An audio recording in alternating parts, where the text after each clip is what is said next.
네, 안녕하세요. 지평선 이세원입니다. 이번에 풀어볼 사주는, 미래통합당 공천 배제 후 무소속으로 당선된, 국회의원 권성동의 사주죠.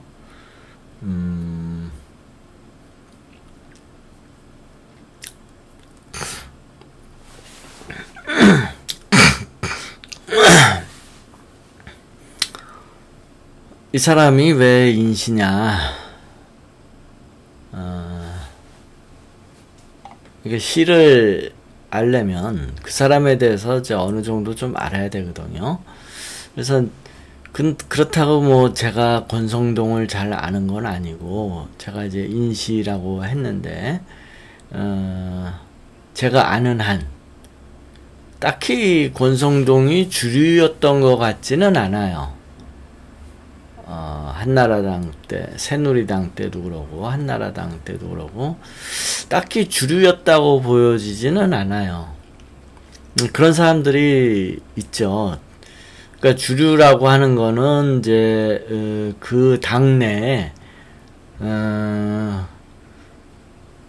주류, 그 세력권이 있잖아요. 당내에서의 그 세력들. 그런 사람들이 이제 주류인데, 권성동이가 딱히 그런 주류에 속해 있다고는 이렇게 저는 잘 못 느꼈어요. 지금까지도. 그래서 주류이려면은 비겁이 강해야 되죠. 기본적으로. 그런데 이제 주류라고는 딱히 제가 못 느꼈기 때문에, 이 사람은 비겁이 강하지 않을 것 같다, 그러는 거고요. 그 다음에 이제 비겁이 약한 사람과 강한 사람의 그럼 차이가 뭐냐 하면, 비겁이 약한 사람은 성격이 단호해요. 단호해요. 이게 좀 이해하기 어려울 수도 있어요.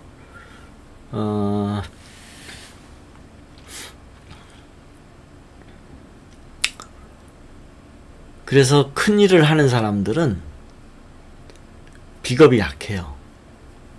큰 일을 하는 사람들. 그러니까 비겁이 강한 사람들은 기본적으로 우르르 몰려다니지 큰 일을 하지는 않아요. 비겁이 강한 사람들은. 그런데 비겁이 약한 사람들은 몰려다니지 않아요. 비교적 독고다이. 그러나 혼자서, 이 사람은 이제 뿌리까지 없죠. 뿌리가 없으니까. 그러니까 비겁이 약한 사람들은 이제 뿌리가 없는 사람들도 비겁이 약한 사람이고, 뿌리가 있어도 사주 8글자 중에서 이제 나밖에, 일간밖에 없는데 이제 지장간에 뿌리가 있다, 이런 사람도 비겁이 약한 사람이에요. 그래서 이렇게 뿌리가 약한 사람은 혼자서는 뭘 잘 못해요. 항상 남이 도와준다든지 남하고 행동한다든지 뭔가 행동할 때는 그래요. 그렇지만 어떤 일이 딱 터지면 또 단호해져요. 반면에. 그리고 비겁이 강한 사람은 그렇게 단호하지가 않아요. 그래서 미련 같은 것도 많이 남고 그러죠. 비겁이 강한 사람들이 세게, 아주 세게 단호하게 뭐 일 처리를 잘 못하죠. 그래서 비겁이 약한 사람이 의외로 단호하더라. 이거는 꼭 명심하시고요. 그래서 이제 권성동을 제가 볼 때는 주류는 아니었고, 그럼 비주류겠죠. 비주류였다고 보여지니까 그러면 비겁이 약할 것이다. 그래가지고 사주를 이렇게 시를 맞춰보면은 인시가 제일 유력하다고 보는 거죠.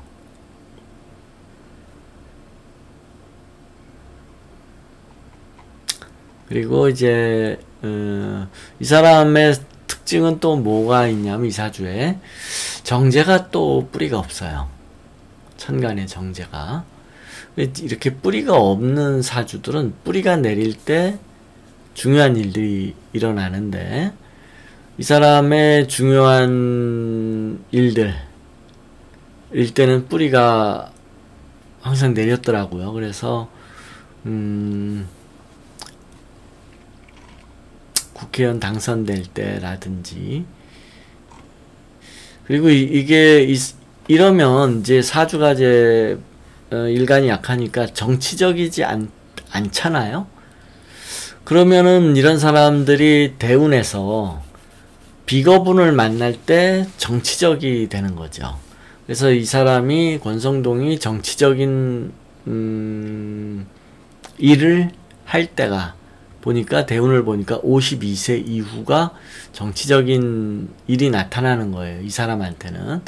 그래서 52세쯤 갈 때 보니까 국회의원이 됐더라고요. 그래서 이것도 또 부합하는 거죠. 뿌리가 약한 사람이 비거분을 만났을 때 정치적인 일이 일어나고, 이 권성동도 53세인가가 이제 국회의원으로 이제 나서는 그 시기더라고요. 그리고 57세 이후부터 이제 61세까지가 상관운인데, 요때 이제 구설들이 일어나는 거죠. 그 구설들이,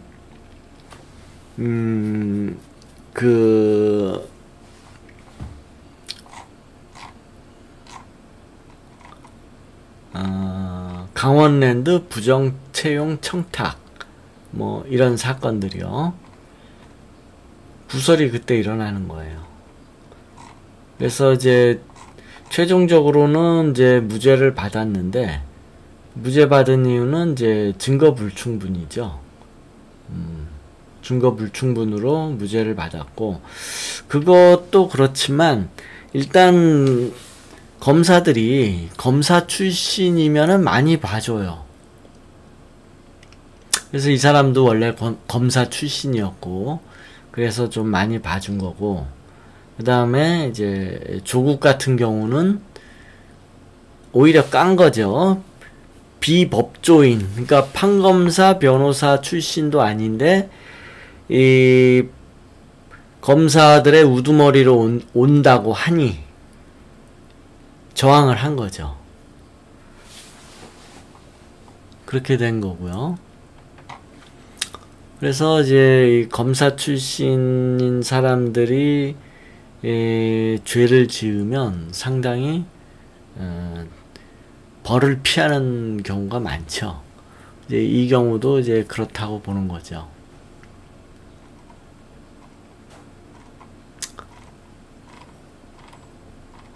그리고 그러면은 이 사람이 이제 그런 강원랜드 사건 이런 구설이 있어가지고 공천에서 배제돼가지고 무소속으로 나왔는데, 그럼 왜 무소속임에도 불구하고 국회의원에 당선됐겠느냐? 그거는 그 지역의 좀 특색인 것 같아요. 그 지역의 특색. 그러니까 이제 강릉이라는 곳이 그렇게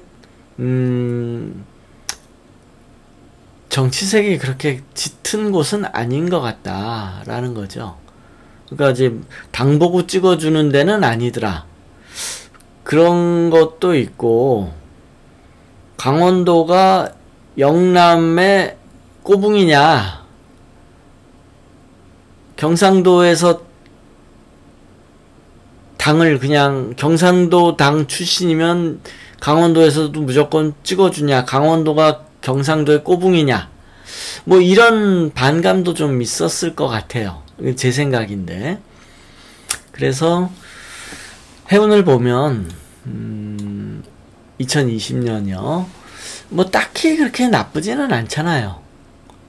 그리고 이게 재성이 뿌리가 없는 사람이 재성이 뿌리가 내릴 때 그 자리에 대한 중요한 일들이 일어나고, 그래서 운으로만 봤을 때는 국회의원 당선이 뭐 조금 유리한 운인 거죠. 뭐 딱히 불리할 만한, 안 좋을 만한 그런 운이 없죠. 이런 사주가 안 좋은 일이 있으려면 주로 이 일지정관이 충이라든지 이 정관이 강한 사주는 정관이 충일 때 천간이든 이제 지지든 충날 때가 안 좋은 일들이 많이 일어나죠.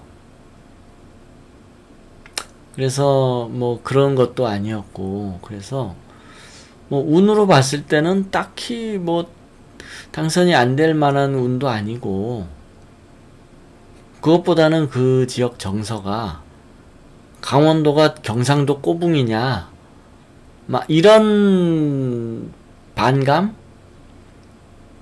그게 좀 작용하지 않았을까 그렇게 생각이 돼요.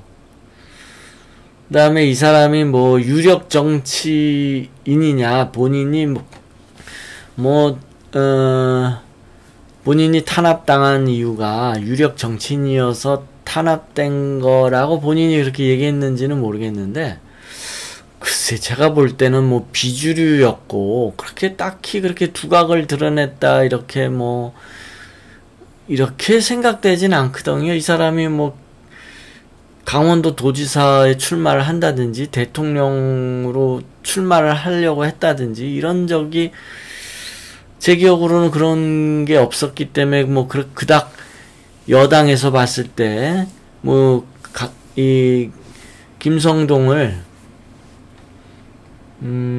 권성동을 유력 정치인으로 받겠느냐. 딱히, 제가 민주당 출신 정치인이라 그러면, 뭐, 권성동을 유력 정치인이라고, 뭐, 그렇게 볼 만한 그런 거는 없을 것 같아요. 그러니까 이제 본인 생각에는 본인이 유력 정치인이라고, 뭐, 생각했을 수도 있겠죠. 그런 본인 생각이고, 제가 볼 때는 뭐, 딱히 유력 정치인이라고 보지는 않고,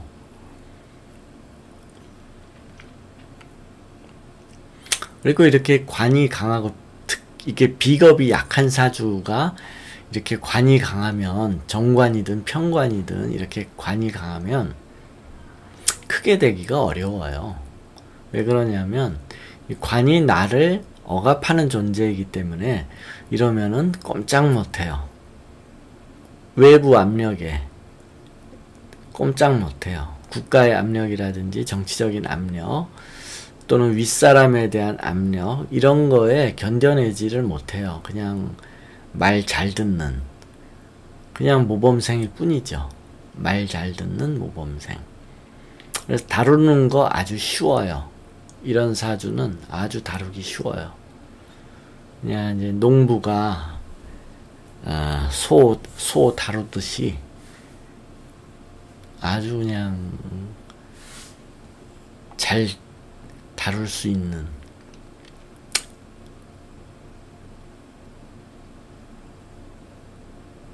본인은 자기 얘기한 것처럼 본인은 내가 유력 정치인이다라고 생각하겠지만 사실은 꼼짝 못하는 아주 말 잘 듣는 그런 사주죠. 여기까지 할게요.